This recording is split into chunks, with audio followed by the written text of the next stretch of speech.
Hello everyone. Welcome to Story Hub channel. Discover real stories of wife betrayals, shocking twists and turns and their secrets. Hit the subscribe button and get to our story. My wife caught me off guard during our fancy dinner celebrating our 5th anniversary. Out of the blue, she said she wanted to start seeing other people, despite us being married. I was hit with a wave of confusion and pain. I always believed that if someone felt that way, they should talk it out openly or consider ending the marriage. But she didn't share that view. She insisted that if I truly loved her, I'd allow her to explore this. I couldn't wrap my head around how we ended up here.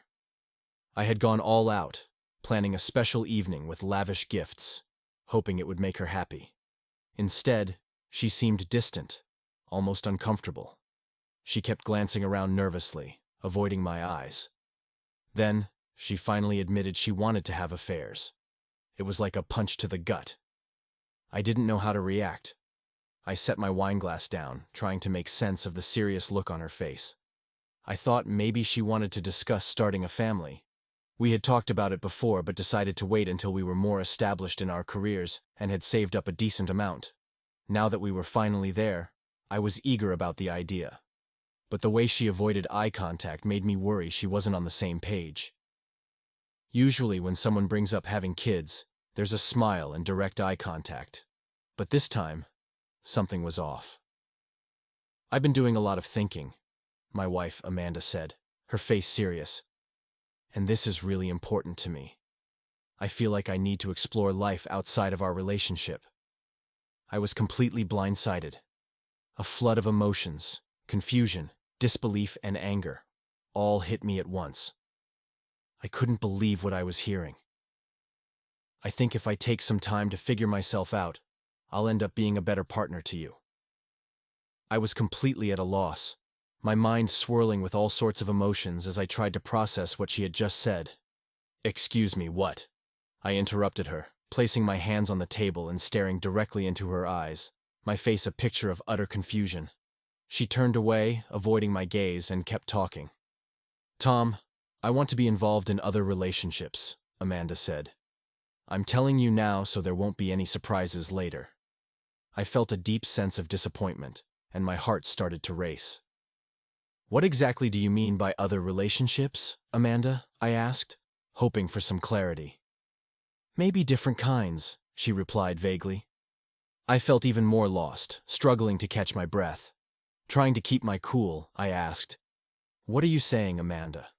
Are you talking about dating other men? Are you expecting me to be okay with you being unfaithful while you date other guys?" My voice grew louder, and I suddenly realized that people at nearby tables could overhear us. "Please, keep your voice down, dear. We don't need everyone listening in," Amanda whispered urgently, trying to calm me down. I realized then that she had chosen a public place to break this news, probably to avoid a scene. The shock of it all made me feel sick, and my stomach twisted into knots. All I could manage to ask was a bewildered, "Why? Why do you want to date other men, Amanda?" She told me she needed space to discover who she really was. I couldn't help but press her, asking, "What exactly do you mean, Amanda? Are you saying you want to get close to other men? Are you thinking about ending what we have?" She quickly reassured me that she wasn't leaving me, that she loved me deeply and still saw a future for us. But she said she needed time to explore parts of herself that she hadn't had the chance to before. She wanted my blessing to do this, promising it was only temporary, and that she'd come back to me once she figured things out. This was the absolute last thing I expected to hear during our 5th anniversary dinner. Amanda blindsided me with the news that she wanted to be with other men, and she actually expected me to be okay with it, just like that. I was completely stunned, unable to think straight. I got up quietly, finished my wine, set the glass down, and left the restaurant without making a scene. "I don't know where you're planning to go, but I suggest you take a cab home," I said as I walked away. After leaving the restaurant, I found my car, started it up, put it in drive, and just took off, not really knowing where I was headed. My head was throbbing, the pain spreading from deep within my mind to every part of my body. The time and place became a blur, and the next morning, when I woke up in the car, I struggled to make sense of where I was. I got out, stretched, and yawned, trying to piece together the events of the previous night, desperately hoping it had all been a terrible dream. With a full bladder and a desperate need for coffee, I knew I had to gather my thoughts before heading home. After finding a secluded spot in the bushes to relieve myself, I got back in the car, started the engine, and drove off in search of that much-needed cup of coffee. I eventually found a place, grabbed breakfast, and downed it with some coffee, trying to figure out what the hell to do next. The thought of my wife dating other men was something I just couldn't accept. It felt like it would only lead to the end of our marriage. Even though Amanda had told me how she felt, I still questioned whether she truly meant it. Maybe she was just going through a rough patch, trying to escape reality. I'm no expert in mental health, so I wasn't sure what to think. When I checked my phone, I realized it had been off all night. Once I turned it on, I saw a bunch of missed calls and messages from Amanda, worried sick about where I was. I wasn't ready to face her yet, but I knew I couldn't avoid it forever. I ignored her messages and just kept moving forward. I sat down with another cup of coffee and a hearty breakfast, trying to figure out what my next move should be. When I finally made it home, Amanda asked, "Where have you been all night, honey? I was so worried about you. I thought you might have gotten into an accident or something," she said, her face full of concern. She tried to kiss me, but I took a step back, telling her I needed to start my day with a refreshing shower before we could have the serious conversation we needed to. "You mentioned something about self-discovery last night, and we need to talk about that," I said as I walked past her, heading upstairs to the bedroom, peeling off the suit I'd been wearing all night as I went. Standing under the hot spray of the shower, I tried to gather my thoughts about the important things I had to say to her, not knowing what the outcome would be. I felt a need to act, to figure out if our marriage could be saved or if she was already saying goodbye to it. Maybe this was some kind of test of my loyalty to her. I had no idea what she was feeling. I believed I loved her. I married her, didn't I? She told me she loved me too. We had a big wedding and an amazing honeymoon in Europe to celebrate our love. I've always been faithful to her, never even considered being with someone else. But now it seems like she's not as committed as I am. Thankfully, we don't have kids yet. That's something we'll have to figure out later, depending on what happens next.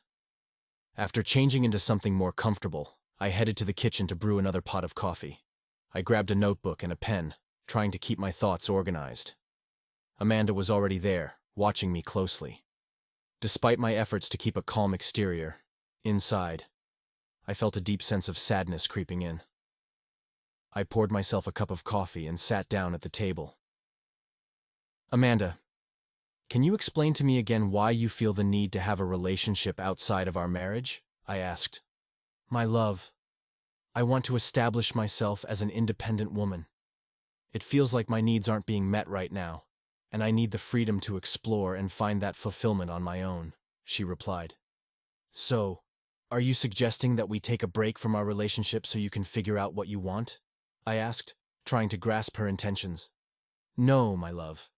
I'm not suggesting we separate. I want to stay close to you in our home, but it's important for me to have the independence to make my own choices and manage my own time," she responded.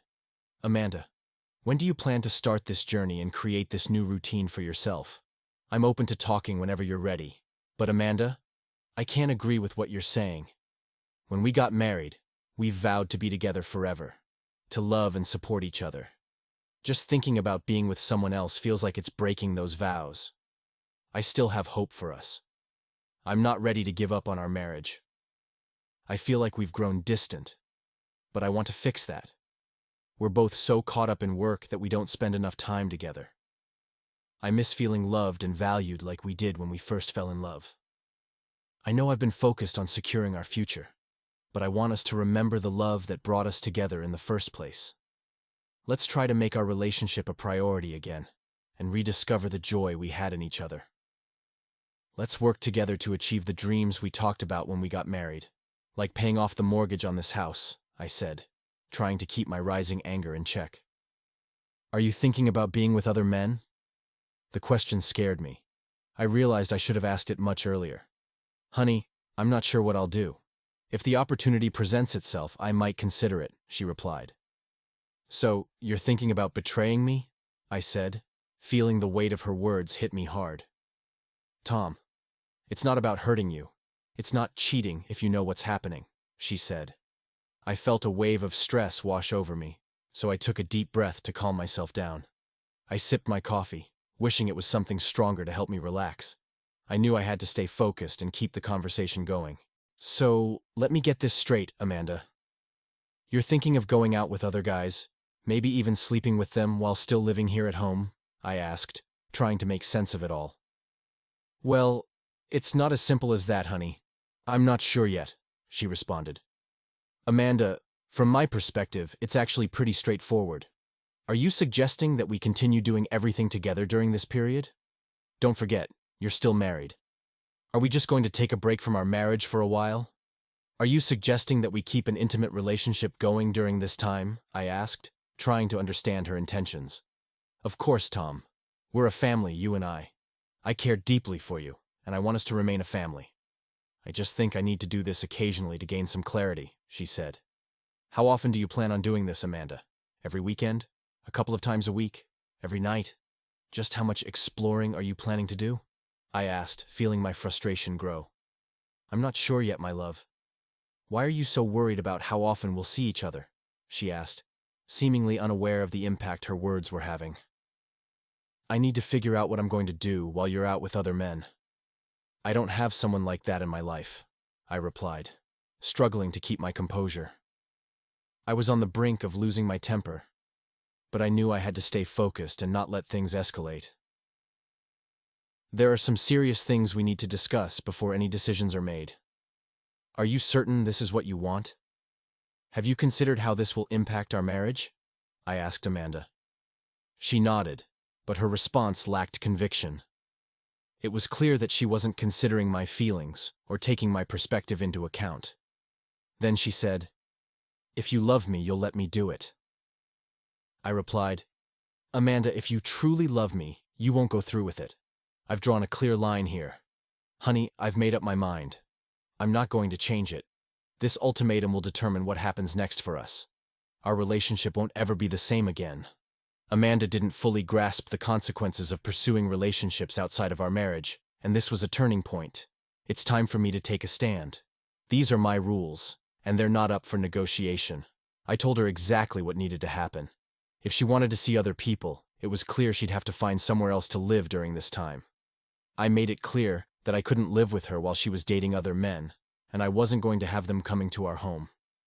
She asked where she could go, so I suggested she stay with her friend Jessica, who's divorced and lives alone. I recommended she ask Jessica if she could stay with her for a while.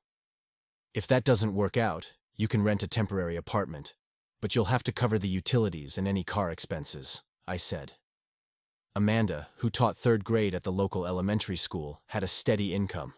Meanwhile, I worked as a forensic auditor for a reputable company, bringing in a solid salary with annual bonuses.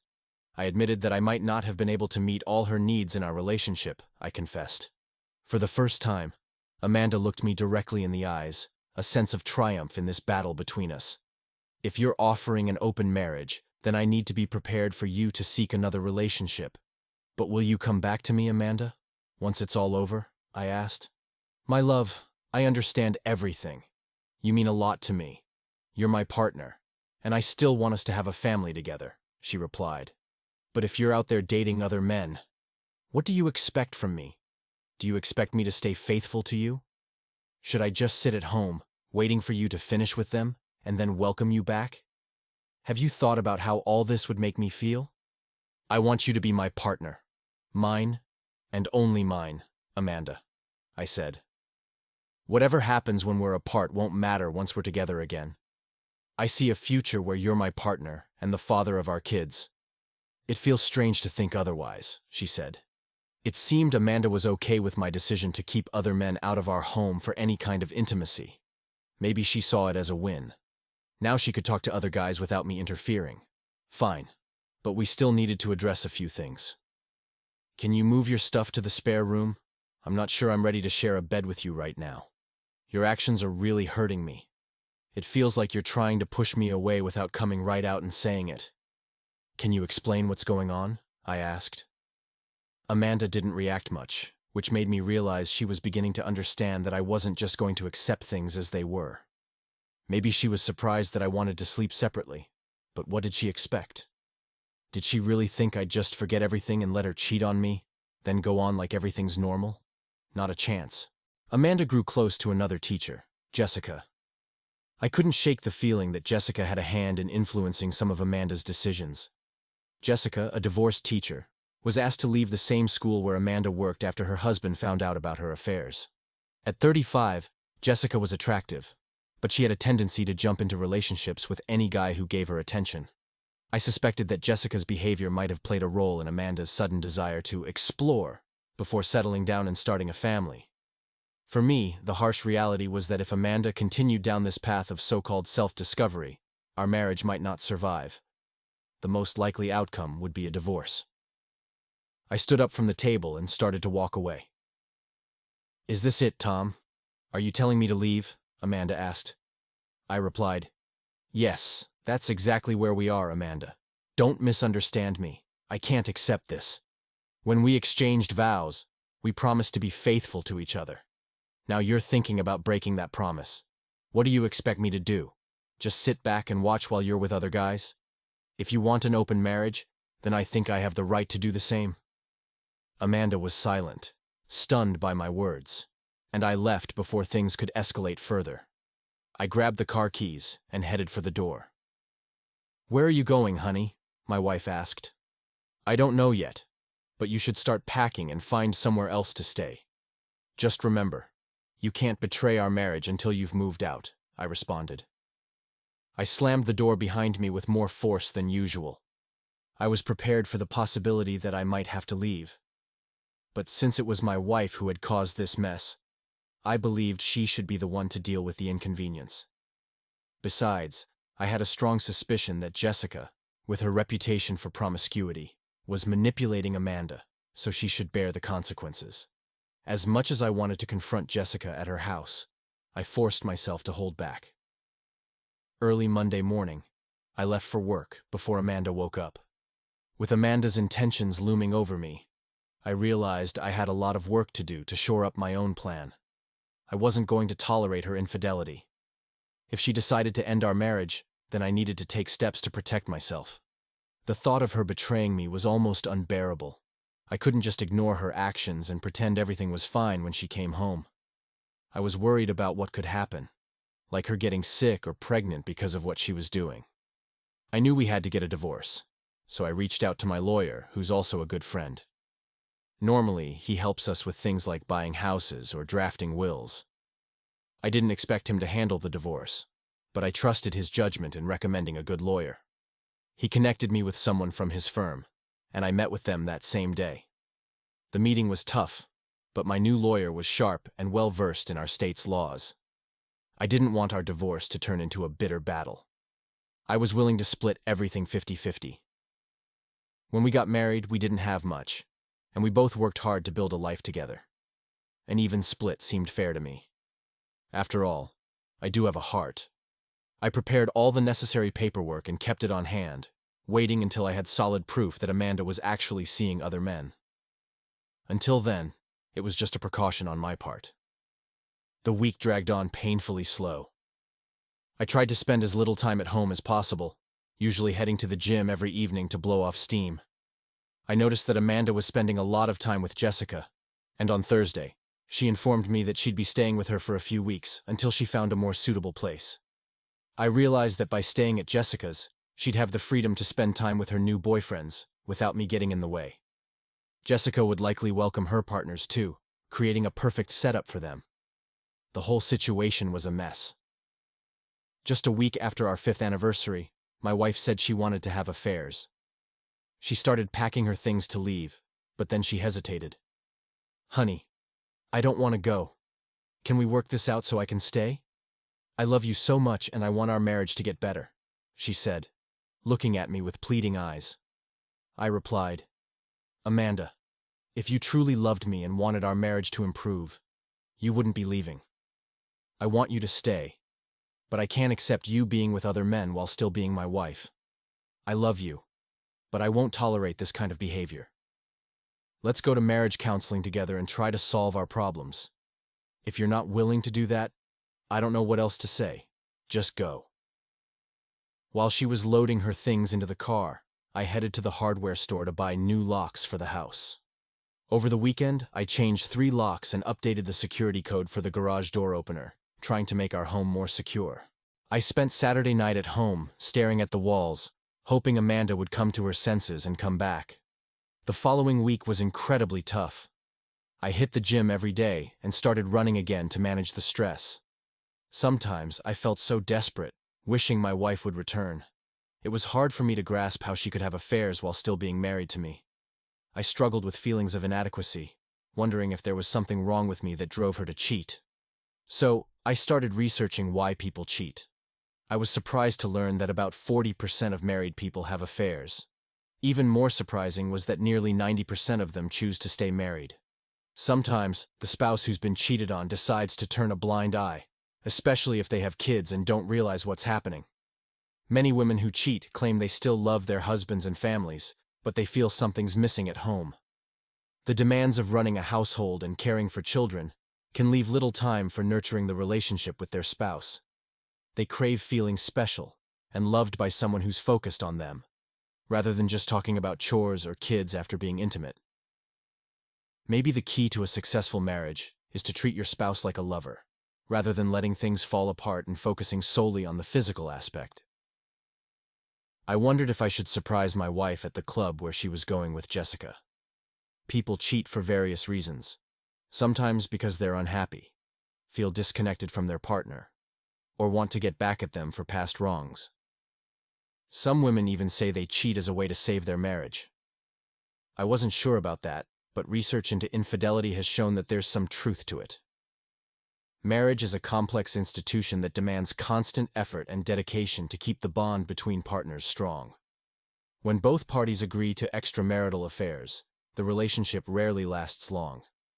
Emotional attachments inevitably form, leading to feelings of betrayal. Polyamorous relationships, which often end in divorce, can be just as challenging and stressful, especially when children are involved. The added risk of contracting sexually transmitted diseases only further complicates the situation.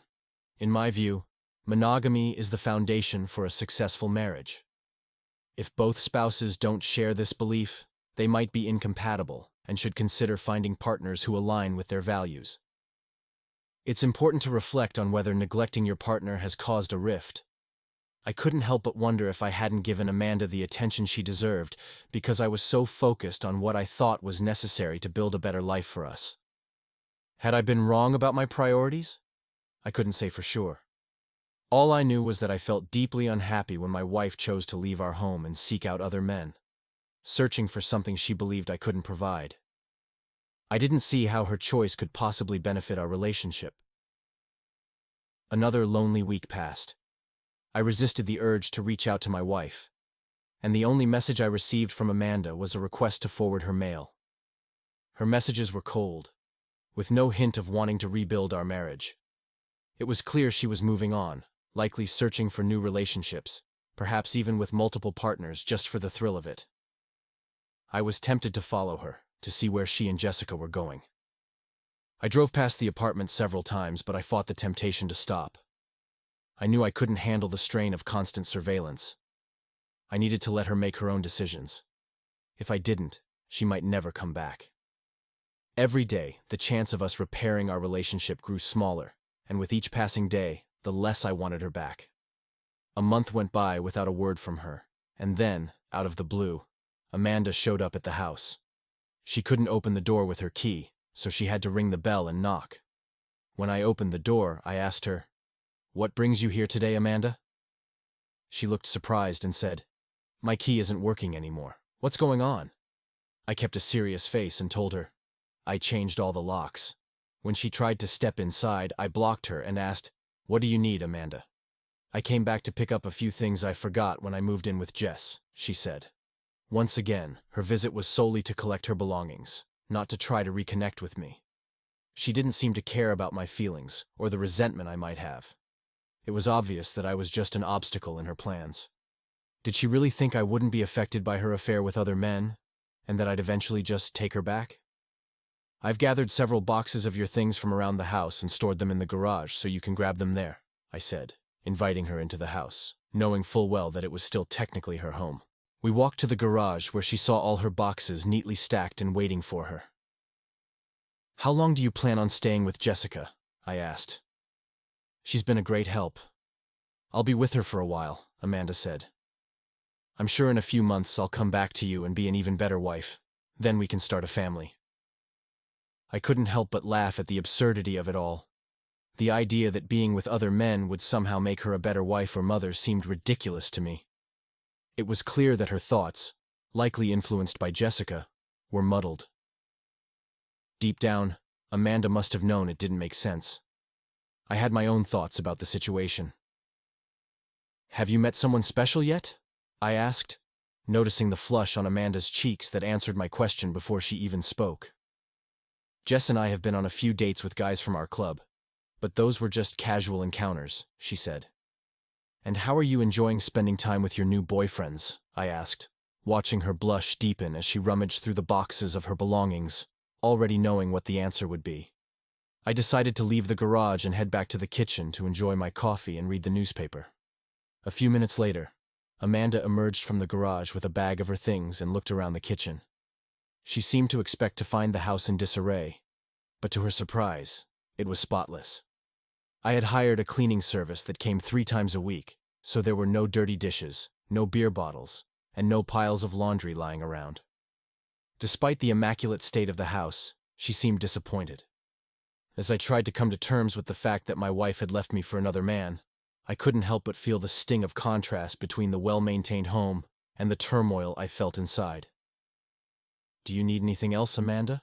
I asked, sensing her curiosity about what had been happening in her absence. So, darling, how have things been since I started living with Jess? She asked. I'm doing fine. Work's been steady, and I've been traveling a lot, I replied. Aren't you going out at all, or are you just staying home alone? She asked. I had been waiting for this question. As the saying goes, what's good for the goose is good for the gander. It was time to gently push the boundaries of her expectations. Actually, I've been staying pretty active. I joined a cycling group that meets twice a week for organized rides. We start from a set location and ride together, covering a good distance. It's been really rewarding. I get to meet new people, and we usually grab a beer and a burger after the ride. Cycling really works up an appetite, and honestly, the stress from everything has helped me shed a few pounds in the past few weeks. Exercising has been my way of avoiding a meltdown. I've also cut back on drinking because I knew it wouldn't help, I said. That's nice, Amanda replied, though her tone revealed more curiosity than her words. As she drove away, I could sense that she was starting to realize her plan wasn't unfolding the way she had hoped. Perhaps her once faithful husband had found someone new and wasn't interested in rekindling things with her. Maybe her desire to find a man who could fill the void in our marriage was leading to unexpected and serious consequences. It later came to light that Amanda had dated 2 men from the club she frequented with Jessica, and had multiple intimate encounters with both of them. However, they quickly lost interest in her after those meetings. They couldn't leave Jessica's apartment fast enough. Both men were in committed relationships and were only seeking temporary satisfaction, which Amanda provided. After a couple of months, it became clear to me that our marriage was over, and it was time to move forward with the next phase of my plan. Amanda didn't reach out to me for several weeks, indicating that she wasn't thinking about me or our marriage. She seemed more focused on her own desires and needs than on coming back home. Even if she did decide to return, it would likely come with a lot of conditions, and I wasn't sure I could take her back under those circumstances. My concern grew when I found out that Amanda had gone to the Dominican Republic with one of her boyfriends during the school break. They had a great time soaking up the sun and indulging in various activities. Jessica's lies about me being a bad husband and my supposed indifference toward Amanda played a big role in her decision to end our marriage. Now she's living with her unhappy, divorced friend in a small apartment, and her reputation with friends and family is starting to take a hit. When Amanda's mom found out she had gone to the Caribbean with another man, she was far from pleased. The news that Amanda was exploring relationships outside her marriage compelled her mother to have a serious talk with her, I told her to speak directly with Amanda to get to the bottom of what was really going on. Amanda's mom didn't waste any time and asked her bluntly, "Why did you leave home? What's going on with Tom? Is he treating you badly?" Amanda reassured her, saying, "No, Mom, he doesn't treat me badly, but I don't feel desired or attractive with him anymore, and I really crave that feeling of being wanted. I'm not drawn to him like I used to be, so I'm looking for that elsewhere. Before I settle down and start a family with Tom, I want to have some fun. I need it now. But I'll come back to him once he appreciates me more. Everything will work out. You'll see," Amanda confidently told her shocked mother. "If you keep having affairs with other men, Tom won't want you as his wife. Don't you realize that cheating will destroy your marriage?" her mother warned her, clearly worried. "I'm sure Tom loves me, Mom. He understands why I need this," Amanda insisted. "I'll be back home in a few months, maybe a year at most, and then we can start a family." "Amanda, you need to wake up and go back home. Otherwise, you might find there's no marriage left, no husband to return to, and no chance of having children. Do you understand?" her mom said, trying to get through to her. "Mom, I know Tom loves me, and I'm confident in my decision," Amanda replied, standing firm. Even her mother couldn't change her mind. So, following the principle of equality, what's good for one should be good for the other. After Amanda left 3 months ago, I decided it was time to see if I was ready to start fresh. I needed to break out of the monotonous routine of work, gym, cycling, and sleeping that had taken over my life since she left. Seeking some female companionship, I finally mustered the courage to ask out one of the women from my cycling group. It was time to move forward and begin a new chapter in my life. I had been waiting for this difficult period to pass. It felt like that's all I could do. Part of me still hoped Amanda would realize what she was doing, stop, and come back home. But that seemed like wishful thinking. I had to face reality. It didn't seem likely she'd return, at least not as the same wife or the woman I once knew. She seemed to enjoy her newfound independence. She wanted excitement and validation, things that had been lacking in our marriage. Psychologists say that's often why women cheat on their husbands. I wanted to make sure I approached this carefully, so I didn't come off as too eager or solely focused on finding someone new. I understood that it could be awkward if I didn't establish mutual understanding within the cycling group before asking one of the women out. I didn't want it to look like a romantic date, especially since our cycling group was so close-knit. Many of my friends knew about my recent separation from Amanda, and perhaps they even knew about her active dating life. In a small town like ours, news spreads quickly, and gossip is inevitable. So when I asked Diana to join me for a drink and a meal, I was pleasantly surprised when she agreed. I wanted to keep things calm and relaxed, without any unnecessary pressure. I suggested we go kayaking on the lake before dinner, and I managed to convince Diana to give it a try, even though she had never done it before. Intrigued, she agreed, and what started as a simple suggestion quickly turned into a fun adventure. After spending about 3 hours kayaking, we were both ready for a delicious meal. We headed to a charming restaurant where we enjoyed a relaxed dinner. I opted for a steak with fried potatoes, paired with a local craft beer, while Diana chose a pasta dish complemented by a glass of white wine. The atmosphere was easygoing, with no pressure or expectations. After dinner, we treated ourselves to some ice cream. When I drove Diana home, I thanked her for the wonderful day. As I leaned in to kiss her on the cheek, she surprised me by pulling me in for a kiss on the lips. The kiss was sweet and took me by surprise. Not wanting to seem too eager, I waited until our usual bike ride on Tuesday to bring up another outing. Diana caught me off guard by mentioning that she thought I wasn't enjoying myself because I didn't reach out enough. I assured her that I did enjoy spending time with her, and we agreed to meet up on Saturday for a round of golf. I've learned that finding the right balance is crucial when you're getting to know someone you like. If you overwhelm them with messages and calls, it can push them away. So, on Friday, I sent Diana a message letting her know how much I was looking forward to our golf game on Saturday.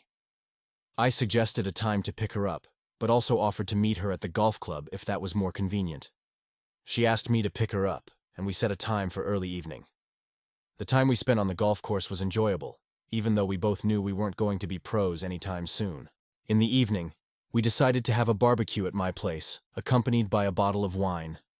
When it was time to walk her to her car, Diana surprised me again by leaving her keys on the kitchen counter and asking me to join her in the bedroom. The next morning, I woke up to find this incredible woman lying next to me. When her hand casually rested on my chest, I couldn't help but admire Diana's striking features. Her long, dark hair flowed down her back, perfectly complementing her captivating green eyes and flawless skin. The faint scar on her chin, a remnant from a childhood accident, only added to the unique beauty of her face. With her tall stature and slender figure, Diana was remarkably fit. She worked as a nurse in the children's ward at a nearby hospital and had a genuine kindness that showed in everything she did. There was something about her that had drawn me in from the very beginning. We shared breakfast together on my patio. But soon the conversation shifted to me and my plans, particularly regarding my divorce. It was a sensitive topic, and I could tell Diana wanted to know my intentions before she got too emotionally invested. It was understandable. No woman wants to get involved with someone who might end up going back to their ex. As I explained how Amanda had left and the strange way she had been acting, Diana's expression made it clear that she believed Amanda probably wasn't coming back. Seeing how deeply my wife was involved with other men, I felt ready to move forward with the next step of my plan. So, on Monday morning, I called my lawyer and asked him to get his investigator involved. I needed to uncover all the details of Amanda's relationships with other men before the divorce proceedings began. It turned out she had been dating several men, many of whom were married, and they often gathered at Jessica's apartment after nights out at bars and clubs. After Amanda received the divorce papers, she showed up at my doorstep that evening, clutching a large brown envelope. There was a look of concern on her face. "Why are you here, Amanda?" I asked. "Someone gave me these papers today," she replied, holding up the documents. "Why did you file for divorce? I promised I'd be back soon. We could start planning for the child we talked about." I motioned for her to join me in the kitchen, but reminded her that it was too late for that. "I specifically asked you not to leave, but you decided to do it anyway," I said. She protested, saying she needed to find herself and feel confident. I couldn't help but laugh bitterly. "Do you feel confident now? Have you taken the time to reflect on your choices, your attractiveness, and your relationships? Have you met new people and had meaningful experiences?" I asked, letting my emotions spill out. "Everything seems to have changed. I haven't heard a word from you since you left. You didn't even call me on my birthday. Maybe because you were too busy with one of your other partners in the Dominican Republic. Even your mom called, asking why you didn't contact her on Mother's Day. My God, have you been with someone else this whole time? I love you a lot, and I realize I might have pushed you away. I'm coming home today," she said. "I'm sorry, but you can't come back," I replied firmly. "I'm still your spouse, but by the court's decision, you can't be near this house until the divorce is finalized. I won't report you, but you have to leave, Amanda. We'll settle everything in court." Amanda began to grasp the seriousness of our marriage vows: to love, honor, cherish, be faithful, and commit ourselves to each other, not to others. "This house doesn't mean much to me, Amanda. It's yours if you want it.